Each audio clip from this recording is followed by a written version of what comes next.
A U.S. Navy ship, along with its Canadian ally, were conducting a routine operation in the Taiwan Strait when they encountered an aggressive Chinese warship that approached and cut them off at high speed.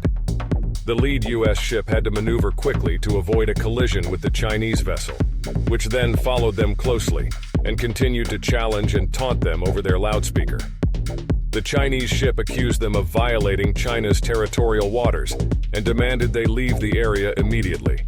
The U.S. ship replied that they were sailing in international waters and exercising their right of free passage. The Taiwan Strait is a narrow waterway that separates Taiwan from mainland China. China claims Taiwan as part of its territory and asserts its sovereignty over the strait. However, amid simmering tensions, the U.S. and its allies have begun to challenge China's claim over Taiwan and are slowly showing more support for Taiwan's autonomy and security. They often conduct freedom of navigation operations in the strait to demonstrate their position and challenge China's actions. These operations have become more frequent and tense as China has stepped up its military presence and activities in the Indo-Pacific region. The incident in the strait has sparked another diplomatic row between the U.S. and China.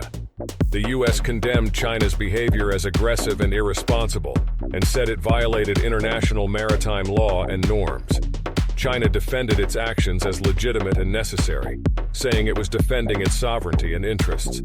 The U.S. Defense Secretary attempted to ease the situation by inviting his Chinese counterpart to a meeting in Singapore, where they were attending a security conference.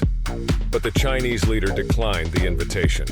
The incident added to the already strained relations between the two powers, which have been at odds over trade, human rights, technology, and regional security.